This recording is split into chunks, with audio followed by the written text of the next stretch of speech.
Hi, I'm here with Grace Cricket of the University of California. Grace, can you tell us what your role is with the university system? Sure. Grace Cricket, Chief Risk Officer for the University of California, and so that means overseeing the traditional risk management, enterprise risk management, mission continuity, and also environmental health and safety for the 10 campuses and the 5 medical centers. Yeah, on that point, so people understand the scope of your organization, you do have 10 university campuses. Right. You have 5 essentially functioning hospitals. Highly functioning medical centers, yes. Okay. So education as well as actually treating of patients across all areas, right? Right, and it's also a research institute, so a lot of our work is related to all types of research, including medical. And how many active labs do you have going and doing research at any point in time? There are, at each of the campuses, there could be as high as around 2,500 labs to some of the smaller campuses have around 50 labs. So you have thousands of research facilities going on simultaneously. Correct. And you have a global footprint, don't you? Yes, so we have about 2,500 students, faculty, and staff all around the world on any given day.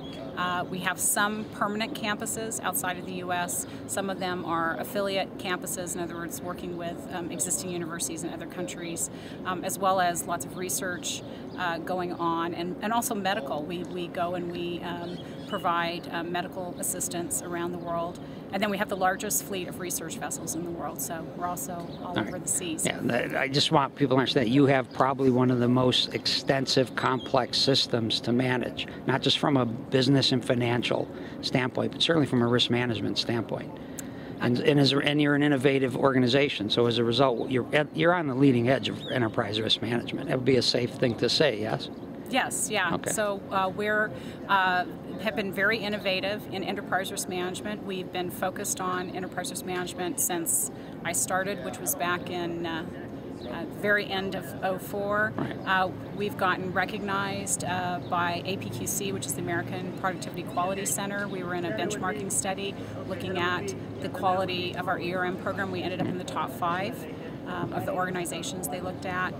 Also, Standard & Poor's has recognized us for having a strong ERM program. All right, yeah, and without saying names, you know, Fortune 100 companies are coming to you to see what you're up to as well, so they can take pointers and hints, correct? Yeah, correct, I mean, yes. Yeah. Okay, with respect to that, the system, your system is primarily self-insured, is it not?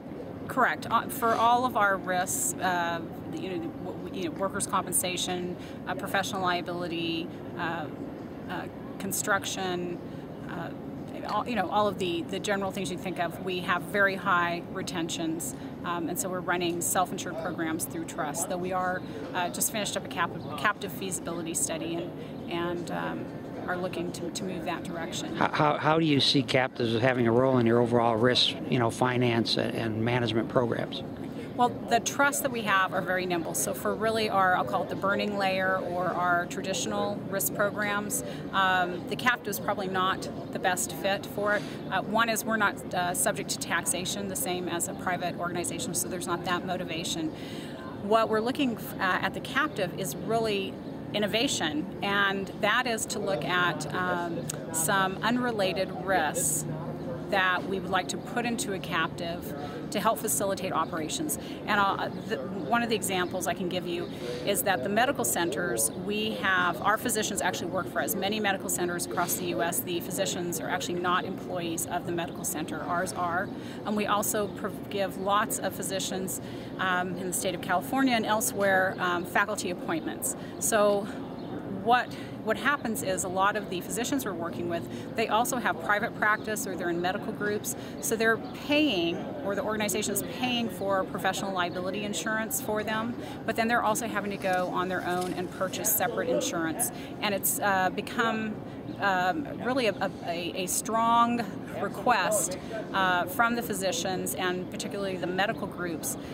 Gosh, Grace, the program you're running is run really well. Why can't we just purchase insurance that will cover us 24/7 for both our UC-related practice as well as our non-UC related practice? And frankly, sometimes those lines get blurred between, when are they operating on behalf of UC and when are they operating on behalf of of the medical group that they may be associated with. So this has been an ongoing request, and with a captive, that's the type of program that we could put together, a innovative program that could provide an offering that physicians could elect into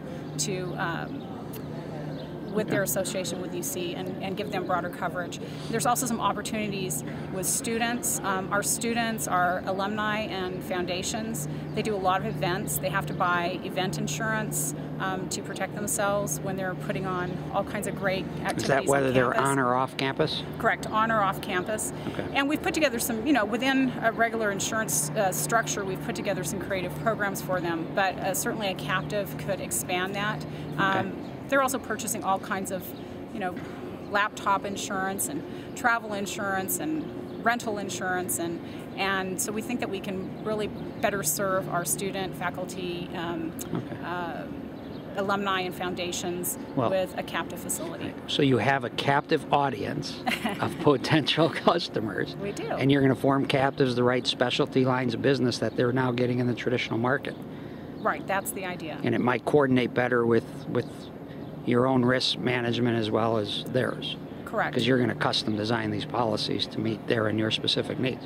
Right. So be able it's to a good thing. customize them and also build in services and ease of ability for them to obtain those services. All right, great. So thank you very much. This video is running along, so we'll close it off and I'll start a fresh one on some other very important topics. All right, great. Thank you.